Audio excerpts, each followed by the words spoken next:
Thank you very much. सबसे पहले तो मीडिया के तमाम दोस्तों को इस मौके पे मेरे तरफ से और मेरे तमाम साथियों के तरफ से आप सबको एक तो अस्सलाम वालेकुम, आदाब और नए साल की आप सबको मुबारकबाद। उम्मीद की जाती है कि 2025 का साल जम्मू कश्मीर के लिए और हम सब के लिए एक बेहतरीन साल साबित हो। एक अच्छे मौके पे ये साल जो है इसकी शुरुआत हो रही है। मैं अपनी जगह याद करने की कोशिश कर रहा था कि जो 6 साल का अरसा मेरा वज़ीर आला की कुर्सी पर रहा, 2009 और 2015 जनवरी के दरमियान क्या इस तरह का कोई इस बड़े पैमाने पर मीडिया के साथ इंटरेक्शन रखा गया था या नहीं, और मुझे याद नहीं है कि इस तरह का हमने कोई प्रोग्राम जो है रखा था। बीच बीच में आप सबों से मुलाकात तो होती रही, लेकिन वो किसी न किसी या तो हादसे के बाद या मुद्दे को लेके आज जो है ये आपके साथ जो इंटरेक्शन, और ख़ासकर हमने लफ्ज़ भी, मुझे अफसरों ने कहा कि इंटरेक्शन का लफ्ज़ जो है वो सही होगा। अगर हम प्रेस कॉन्फ्रेंस कहते तो आम तौर पे प्रेस कॉन्फ्रेंस जो है किसी ऐलान के साथ जुड़ा होता है, किसी मौके के साथ, किसी इवेंट के साथ या किसी बड़े ऐलान के साथ। इस मौके पे हालांकि सोशल मीडिया पे मैंने देखा कि हमारे तरफ से कोई बड़े ऐलान होने जा रहे हैं, कोई ऐसी बात नहीं है ना। मैं सबसे पहले तो शुरू में ही ये क्लियर करना चाहता हूँ कि यहाँ पे हम कोई बड़ा ऐलान करने के लिए नहीं बैठे हैं। हम बैठे हैं यहाँ पे आप सबके साथ एक इंटरेक्शन करने के लिए, जो कि हमारा फ़र्ज़ भी बनता है। हमने पहले दिन से कहा है कि लोगों की चुनी हुई हुकूमत है और हम चाहते हैं कि लोगों के साथ एक तालमेल बना रहे, हम अपनी बात लोगों तक पहुँचाएँ और लोगों की बात जो है हम तक पहुँचे। और इसके लिए सबसे बड़ा और सबसे अहम जो ज़रिया है वो मीडिया है, और इसलिए आज का ये जो ये प्रेस इंटरेक्शन जो है इसका आगाज़ किया गया। कोशिश की जाएगी जब आपके सवाल आएंगे तो as honestly as possible we will answer them। हमें अब हुकूमत में आए हुए 2 महीने से थोड़ा ज़्यादा हुआ है, और अगर मैं ये कहूँ कि हमें भी थोड़ा वक्त लगा समझने में कि ये जो नया एक सिलसिला है जम्मू कश्मीर का, यूटी के अंदर इलेक्टेड गवर्नमेंट का होना, ये चलता कैसे है। हम सब जो यहाँ आपके सामने बैठे हैं, कहीं ना कहीं हमारी हुकूमत में रोल रहा है, लेकिन उस हुकूमत और इस हुकूमत में ज़मीन आसमान का फ़र्क है। तो ये समझना कि हमारी ज़िम्मेदारी कहाँ पे शुरू होती है, कहाँ पे ख़त्म होती है, राजभवन की ज़िम्मेदारी कहाँ शुरू होती है, कहाँ ख़त्म होती है, इन चीज़ों को समझना अभी भी हम समझ रहे हैं, लेकिन थोड़ा सा इसमें वक्त लगा, थोड़ा एडजस्ट करने में। और आम तौर पे अगर देखें तो मुझे नहीं लगता है कि हमें ज़्यादा तकलीफ़ हुई। मुझे लग रहा था कि बहुत मुश्किल होगा समझना और इन हालात में काम करना, लेकिन हालात हैं जो हैं, और आम तौर पे मुझे लगता है कि ठीक ठाक तरीके से जो है हमारी शुरुआत हुई। हम अपने इलेक्शन से पहले किए गए वादे जो हैं उन पे हम कायम हैं। हम अपनी जगह मान के चलते हैं कि जिन वादों के बुनियाद पे लोगों ने हमें हुकूमत बनाने की इजाज़त दी, मैंडेट दिया, उनसे हम मुकर नहीं जाएंगे। कुछ ऐसे वादे हैं जिनको हमने फौरी तौर अमल में लाने की शुरुआत की है। कुछ के लिए जम्मू कश्मीर का निज़ाम और हमारी जो स्टेटस है उसको बदलाना जो है वो बहुत ज़्यादा ज़रूरी होगा। हम उम्मीद करते हैं कि जम्मू कश्मीर का यूटी रहना ये एक टेम्पररी फेज़ है, वक्त की बात है। जम्मू कश्मीर के लोगों ने बढ़ चढ़ के अक्टूबर के इंतखाबात में हिस्सा लिया और हिस्सा लेने के बाद मुल्क की क़यादत ने जम्मू कश्मीर के लोगों की तारीफ़ की, कहा कि उम्मीद से ज़्यादा लोगों ने इलेक्शन में हिस्सा लिया। अब हम जम्मू कश्मीर के बाशिंदे, हम जो यहाँ के रहने वाले जो हैं, अब हम उम्मीद कर रहे हैं कि इलेक्शन में लोगों ने हिस्सा लिया, अब उसका कुछ ना कुछ तो लोगों को इसके बरक्स मिलना चाहिए। और सबसे बड़ा वादा जो जम्मू कश्मीर के लोगों के साथ अगर मरकज़ी हुकूमत ने किया है, वो जम्मू कश्मीर को दोबारा रियासत का दर्जा वापस देने का वादा है। तो हम उम्मीद करते हैं कि इसमें वक्त नहीं लगेगा। वैसे भी अगर आप देखें तो लगभग 1 साल पहले जब सुप्रीम कोर्ट ने 370 के मामले में अपना फैसला सुनाया था, तो उस वक्त स्टेटहुड को लेके उन्होंने कहा था कि एज सून एज पॉसिबल, मतलब जितनी जल्दी हो सके। अब 1 साल हो गया है, तो हम तो मानते हैं कि 1 साल जो है वो एज सून एज पॉसिबल के लिए काफ़ी है और जल्द से जल्द जम्मू कश्मीर को रियासत का दर्जा जो है वो वापस मिल जाएगा। हम अपनी जगह यहाँ पे अगर हैं तो लोगों की खिदमत करने के लिए हैं, लोगों के जो डेवलपमेंट को लेके जो लोगों की उम्मीदें हैं, गवर्नेंस को लेके जो लोगों की उम्मीदें हैं, उन पे उतर आने के लिए हैं। लेकिन हमें इस बात का भी एहसास है कि सबसे बड़ी हमारी जिम्मेदारी अगर है तो वो लोगों के जज्बात और एहसासात का जो है हमें उनका कदर करना, लोगों की जो उम्मीदें हैं, जो एस्पिरेशंस हैं, उनको रियलाइज़ करना होगा उन पर। तो बहुत सारे ऐसे सूरत हाल हैं जो हमें विरासत में मिली हैं। अब मैं जानता हूं कि उनको लेके सवाल तो आ ही जाएंगे, तो फिलहाल मैं एक एक करके उनको यहाँ छेड़ूंगा नहीं, लेकिन जैसे जैसे आपके सवाल आ जाएंगे तो कोशिश की जाएगी कि जवाबों के ज़रिए जो हैं मैं उनको एड्रेस करूं। अगर मुझको छोड़ के बीच बीच में मेरे जो यहाँ पे ऑनरेबल मिनिस्टर साथी बैठे हैं, अगर इन्हें भी इनके महकमों के मुतल्लिक और हमारे मैनिफेस्टो के मुतल्लिक जो इनके डिपार्टमेंट्स हैं, अगर कोई सवाल होंगे तो प्लीज़ आप इन्हें भी डायरेक्ट कर लीजिएगा ताकि ये भी आपके सवालों का जवाब दें। बट ओपनिंग रिमार्क्स पे मैं इतना ही कह के अब डायरेक्ट इन्फॉर्मेशन साहब से कहूँगा कि वो इस प्रेस इंटरेक्शन को आगे जो है वो कंडक्ट करें। For you to answer then for me to answer, where do you find yourselves today compared to pre-2014? I can't answer that for you. As far as I am concerned, my wish would be to see a free and open media, to see a media that is able to report facts on the ground as they exist, without any interference, without any pulls or pressures, without any telephone calls कि ये कैसे लिखा, क्यों लिखा, इसको वापस ले लो. That is what I would like, and this interaction is a step in that direction. Nobody sitting here, at least as far as I know, has been told what they can and can't ask. Nobody has been given a slip of paper and asked, ye sawal pooch lo. You're free to put your hands up and ask whatever you like. Whether I can answer it or not is a different matter. And I would like for this not to be a one-off event. I can't say that on this scale it will happen all the time, but at least twice a year, if we can have a freewheeling interaction like this without an agenda, without a subject, and without sort of artificially imposed boundaries, maybe that will tell you where the press is today as opposed to my previous term. I mean, I'm often asked, did I learn any lessons from the last term? Yes, this is one of those lessons.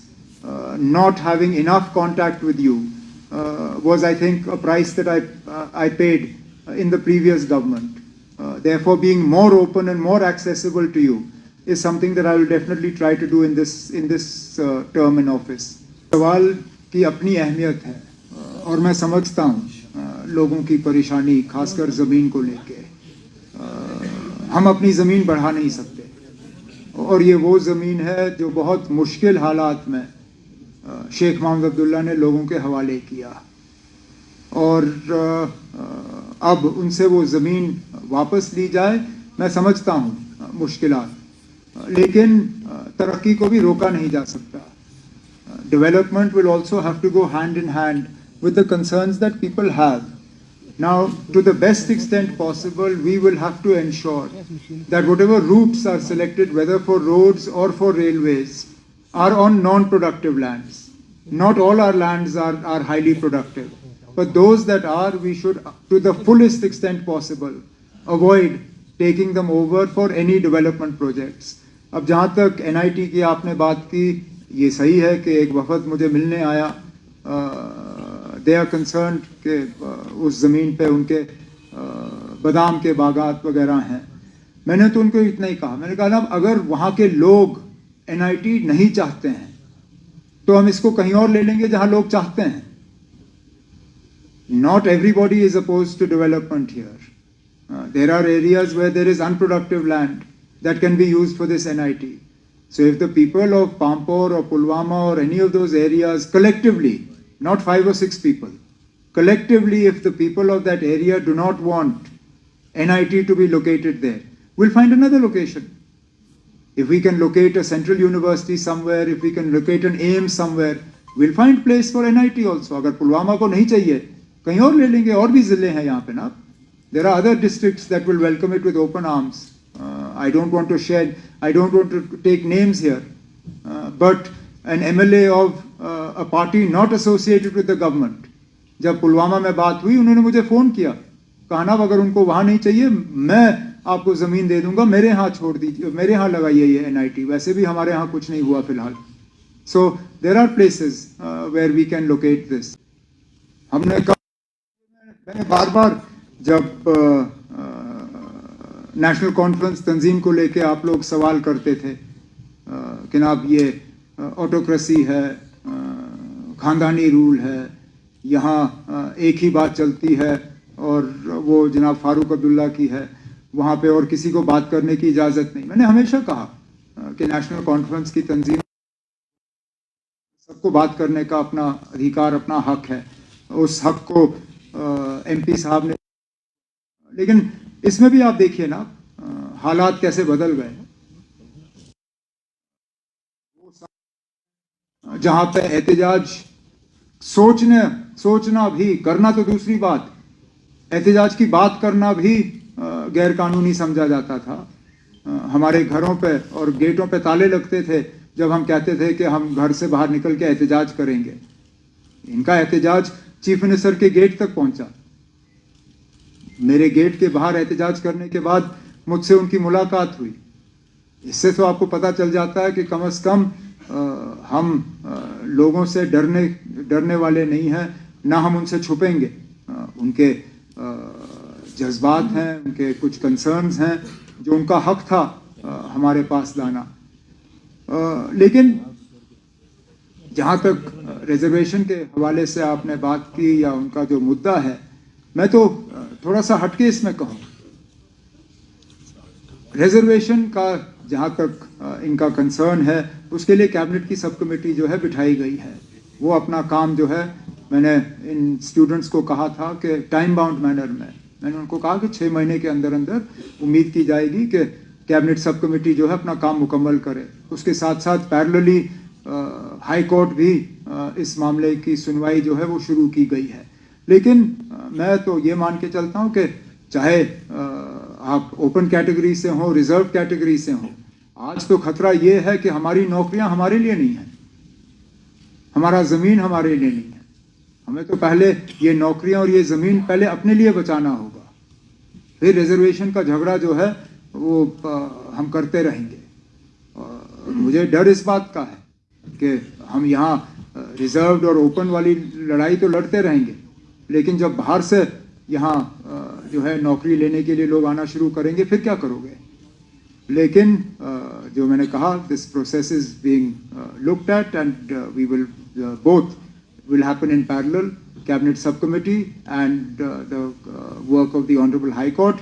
जहाँ तक honourable MP के हवाले से आपने बात की, चलिए उन्होंने मेरे घर के बाहर एहतजाज किया, अच्छा किया।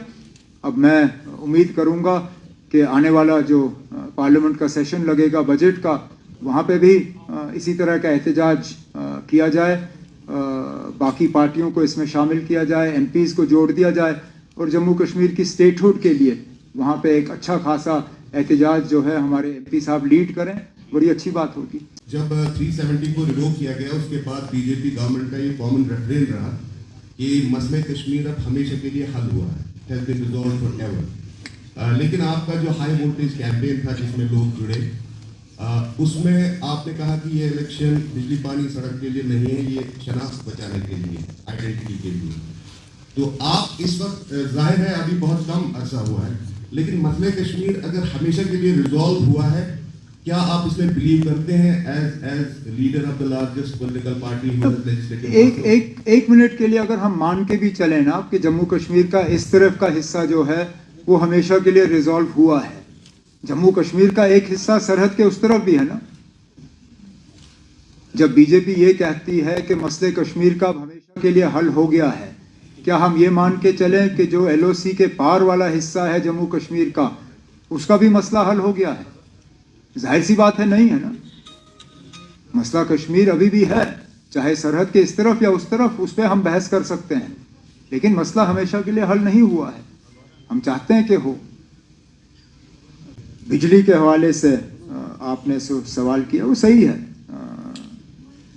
हर बार सर्दियों में हमें इस तरह के हालात देखने को मिलते हैं। हकीकत ये है कि पिछले सालों के मुकाबले इस साल हम ज़्यादा बिजली लोगों को फराहम कर रहे हैं, लेकिन आज भी कट्स की ज़रूरत पड़ रही है। अनरिस्ट्रिक्टेड अगर हम लोड देखें तो जितना हम सप्लाई कर रहे हैं उससे कई गुना ज़्यादा है। फ़िलहाल 1700-1800 मेगावाट के आसपास जो है हम बिजली सप्लाई कर रहे हैं, लेकिन अनरिस्ट्रिक्टेड जो है वो उससे ज़्यादा है। अब आप मुझसे पूछ रहे हो कि ये कब तक हल होगा। जितने ज़्यादा हमारे जो पावर प्रोजेक्ट्स जम्मू कश्मीर में बन रहे हैं, जितनी जल्दी वो कंप्लीट हो जाएं, तो कम से कम अगर सर्दियों में उनकी जनरेशन कम हो, गर्मियों में हम वो पावर जो है हम बैंक कर सकते हैं, जो कि हम करते हैं। कोशिश की जाएगी कि हर साल हम ज़्यादा बिजली जो है वो बैंक करें, ताकि सर्दी में हम उनके पास छोड़ दें, गर्मियों में वो बिजली जो है हमें वापस मिले। लेकिन मीटरों के हवाले से आपने बात की, ये हकीकत है। फ़िलहाल हमारे जम्मू कश्मीर के जो AT&C लॉसेस जो हैं वो 50% से ज़्यादा हैं। मतलब हर रुपए बिजली जो हम सप्लाई करते हैं उसमें से हम मान के चलते हैं कि 50 पैसे हमें वापस नहीं आएंगे। हालांकि हमारे मुकाबले में जो रियासतें हैं उन्होंने इस नंबर को अब 10, 15, 17% पे उतारा हुआ है। हम आज भी 50% से ज़्यादा हैं।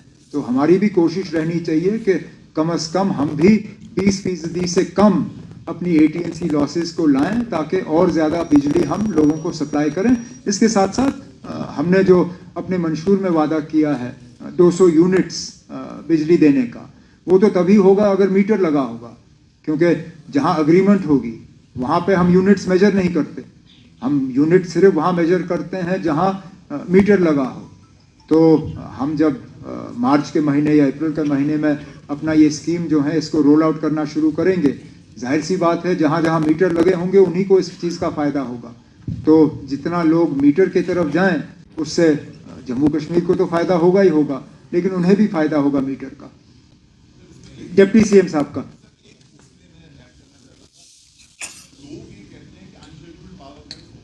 लेकिन अनशेड्यूल्ड पावर कट सिर्फ तब होते हैं या तो हमें सिस्टम जो है उसकी मेंटेनेंस के लिए कट लेना पड़ता है।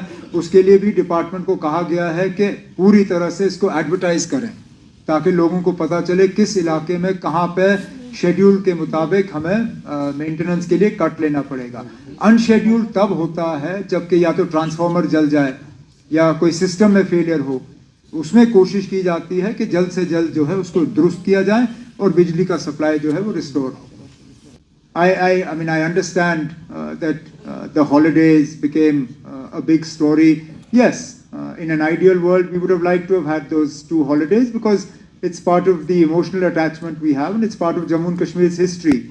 That said, I don't believe either the martyrs of 13th July or Sheikh Mohammed Abdullah require one day to be remembered.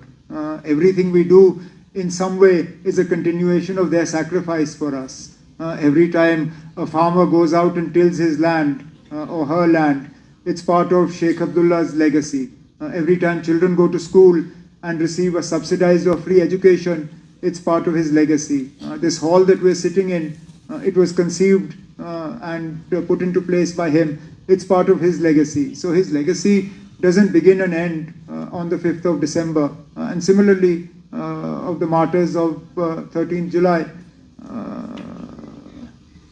And that's how it is.